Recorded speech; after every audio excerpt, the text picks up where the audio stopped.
Assalamualaikum warahmatullahi wabarakatuh. Bertemu lagi dengan saya, channel yang membahas tentang seputar broiler. Baiklah rekan-rekan peternak ayam broiler maupun rekan-rekan yang akan beternak ayam broiler, pada kesempatan ini saya akan mencoba membahas tentang efek samping dan manfaat kaporit untuk ayam broiler. Namun sebelum kita membahas tentang kaporit, langkah baiknya kita melihat sedikit kondisi anak ayam saya sekarang ini. Jadi pada saat saya mengambil video ini, anak ayam saya telah berumur 10 hari. Rekan-rekan bisa melihat kondisinya sekarang. Alhamdulillah anak ayam sehat.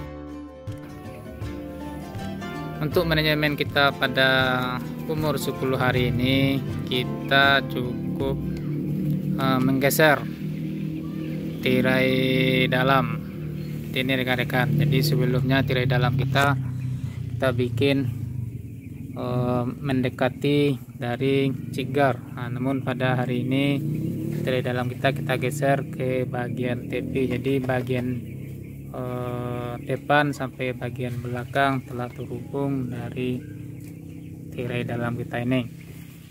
Begitu juga untuk sisi sebelah sana, tirai dalam kita bikin lurus saja. Tujuannya kita akan membiasakan ayam untuk kondisi lingkungan yang ada di sekitar kandang kita. Begitu juga untuk tirai luar. Tirai luar kita akan pasang atau kita akan naikkan hanya sampai di sini nanti malam. Tujuannya tak lain tak bukan adalah untuk membuat sirkulasi udara di dalam kandang cukup baik, sehingga udara yang mengandung amonia yang keluar dan diganti dengan udara yang lebih baik, lebih segar.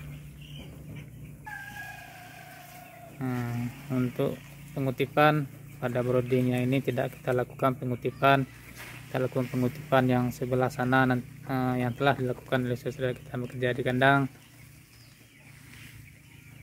Selain pengutipan, kita juga menambah yang mana liter kita yang telah kurang setelah kita melakukan pengutipan liter tersebut. Liter bagian lapisan atas kita kikis yang telah mengandung kotoran atau feses dari ayam. Seperti yang telah saya sampaikan sebelumnya, bahwa pada kesempatan ini kita akan mencoba membahas tentang efek dan manfaat dari penggunaan kaporit pada air minum ayam. Jadi seperti ini rekan-rekan, kaporit yang biasa kita gunakan untuk minum ayam. Kaporit ini cukup keras, dan merupakan suatu manajemen yang wajib kita lakukan untuk beternak ayam broiler. Saking wajibnya kaporit ini, walaupun tidak diberikan oleh mitra kita, maka kita harus menyediakannya sendiri dengan membeli di pasaran, karena efeknya sangat besar pengaruhnya terhadap pertumbuhan dari ayam kita. Itu masalah sanitasi yang berhubungan dengan air.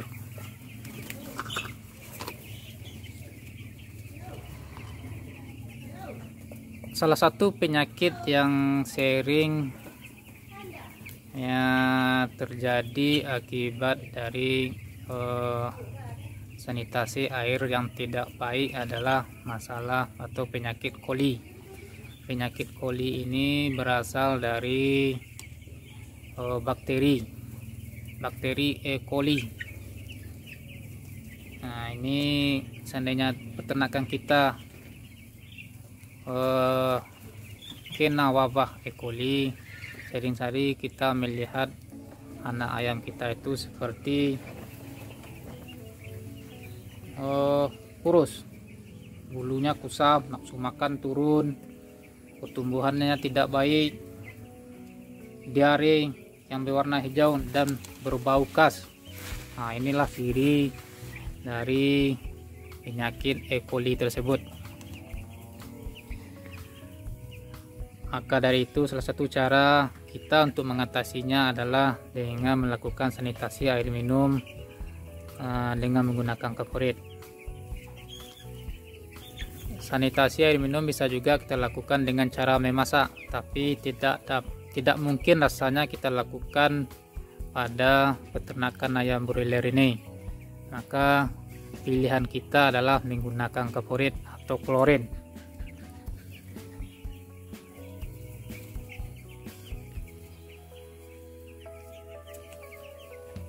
Selain untuk mencegah tidak terjadinya koli pada ayam, pemberian klorin dan kaporit ini akan menjadi lebih steril, akan membuat air minum kita lebih steril dari mikroorganisme jahat lainnya yang akan menyerang saluran pencernaan dari ayam kita melalui air minum. Hingga dengan memberikan kaporit ini kita berharap dapat membunuh bakteri-bakteri atau mikroorganisme yang jahat yang ada di dalam air minum. Di lapangan atau di kandang sering juga kita lihat bahwa di tempat air minum kita masuknya sekam atau liter yang mengandung kotoran. Ini rekan-rekan. Nah, jadi dengan memberikan kaporit pada air minum kita berharap dapat menetral kembali air minum sehingga dapat diminum ayam dengan baik. Mungkin kita tidak dapat memantau agar liter atau sekam kita ini masuk ke tempat air minum 24 jam. Nah, salah satu usaha kita adalah dengan memberikan air minum kaporit, dan usaha yang lainnya adalah seperti mencuci tempat minum minimal 2 kali sehari. Ini wajib kita lakukan teman-teman. Sama halnya dengan kita seandainya minum dengan wadah yang tidak steril, tidak baik atau mengandung bibit penyakit, tentu akan membuat kita sakit. Begitu juga dengan ayam.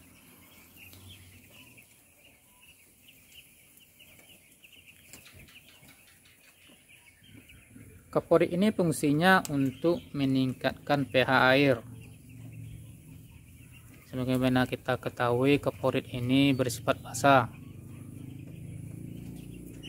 sehingga dengan memberikan kaporit ini akan membuat pH air menjadi netral. Namun risikonya adalah membuat nafsu makan ayam menjadi turun karena adanya bau yang menyengat. Begitu juga untuk air minum. Maka dari itu kita harus memberikan dosis yang pas, yang tepat untuk anak ayam agar tidak terjadi perubahan dari nafsu makan dan nafsu minum dari ayam kita.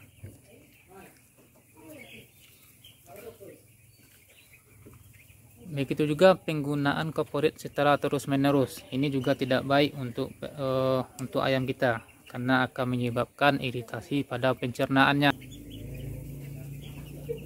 Dan saya memberikan kaporit ini hanya pada waktu pemberian vitamin.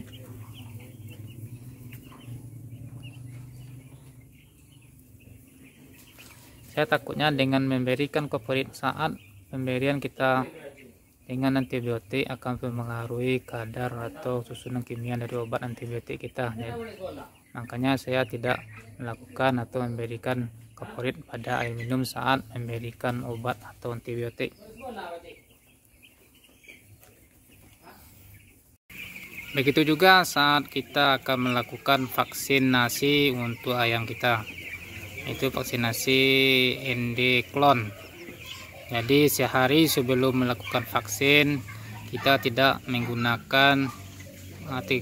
memakai kaporit pada air minum kita, air minum ayam kita. Dan sehari setelah kita melakukan vaksinasi juga kita tidak melakukan atau memberikan kaporit pada air minum ayam kita. Jika teman-teman masih memberikan kaporit pada air minum saat kita akan melakukan vaksin, ini bisa berakibat fatal. Vaksin kita akan mati. Jadi tidak ada gunanya kita memberikan vaksin kepada ayam atau vaksin kita sudah mati. Nah, baiklah saya tunjukkan tempat tangki yang biasa saya gunakan untuk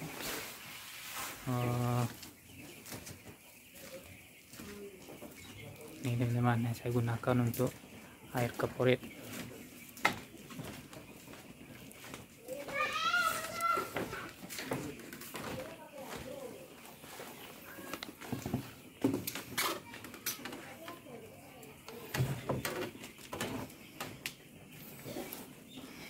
Ini teman-teman, kebetulan saya mempunyai 2 buah tangki air minum ayam.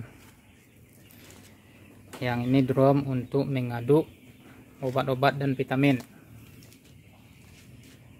Jadi saat saya menggunakan kaporit, biasanya saya merendamkannya ke dalam tangki. Biasanya ada lebih kurang 2 jam. Setelah itu saya angkat kembali. Namun penggunaannya tidak secara langsung kepada ayam. Biasanya saya diamkan lebih kurang 3 jam atau 4 jam sebelum saya berikan ke ayam. Nah, yang kedua, saya gunakan kaporit ini atau saya alirkan dengan menggunakan ini. Jadi saat saya mengisi tangki ini, saya letakkan ini, bisa dibuka. Nah, ini saya ganti seperti ini, jadi air yang mengalir langsung membasahi kaporit kita, dan air dalam tangki otomatis telah bercampur dengan kaporit. Dan cara seperti ini biasanya bisa langsung digunakan untuk minum air ayam. Yang sering saya lakukan seperti itu. Jadi sini saya selupkan ke dalam tangki, saya tidak langsung menggunakan, dan apabila saya gunakan seperti ini, saya gantungkan seperti ini. Jadi air kita mengisi air dalam tangki, air di tangki dalam ini boleh kita gunakan langsung untuk air minum ayam.